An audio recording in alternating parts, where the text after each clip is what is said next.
భగవంతుని ఎందుకంటే what is the purpose of my life, నా జీవన యొక్క ప్రణాళిక ఏంటి, అసలు ఎందుకు ఇక్కడ నన్ను పుట్టించావు. ఎందుకు పుట్టించావు? ఎస్, అందరిలో ఉండే ప్రశ్న నిజంగా. అని మన క్వశ్చన్ అడగాలి. క్వశ్చన్ అడిగితే భగవంతుడి దగ్గర నుంచి ఆన్సర్ చెప్తాడు అనమాట. నేను 3 పర్పస్ కోసం నేను పుట్టించాను ఇక్కడ, ఈ పర్పస్ ఫుల్ఫిల్ చేసి మళ్ళీ నువ్వు రావాలి అని చెప్తాడు అనమాట. సో పర్పస్ నెంబర్ 1, ఈ పర్పస్ నెంబర్ 1 ఏంటంటే నువ్వు లైఫ్లో ఎక్కడ కాంప్రమైజ్ కావద్దు అంటాడు అనమాట. ఓకే, అంటే జీవితంలో ఎక్కడ కూడా నువ్వు కాంప్రమైజ్ కాకుండా నీ జీవితాన్ని జీవించాలి అంటాడు.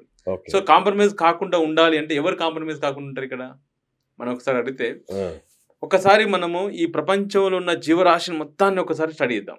ప్రపంచంలో ఉన్న కొన్ని వేల కోట్ల జీవరాశులు ఉన్నాయి. ఈ వేల కోట్ల జీవరాశులు కూడా ఒక్కసారి చలించేటప్పుడు, నడిచేటప్పుడు, మూవ్ అయ్యేటప్పుడు అవి వంగి నడుస్తాయి, అంటే 4 కాళ్ళతో నడుస్తాయి. మీరు చూడండి, చింపాంజీ కూడా మనిషి లెక్కనే ఉంటాడు. మనిషి లెక్కనే చింపాంజీ కూడా ఉంటుంది. కానీ చింపాంజీ కూడా నడిచే ఉండేటప్పుడు 4 కాళ్ళతో నడుస్తుంది, ఎక్కువ చెప్పు 2 కాళ్ళతో నడవలేదు. సో మనిషి కూడా నిటారుగా నడుస్తాడు.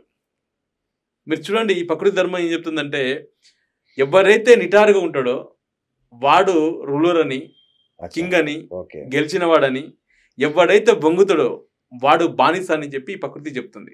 మీరు చూడండి, ఎప్పుడైనా వంగిలా మన రాజు వచ్చింది అనుకోండి, వంగుతాం, ఇలా నమస్కారం వంగి నమస్కారం చేస్తాం.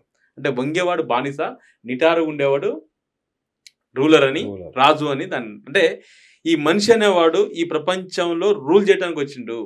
ఈ ప్రపంచంలో ఉన్న జీవరాశి మొత్తానికి ఏలడం కోసం వచ్చిన వ్యక్తి మనిషి.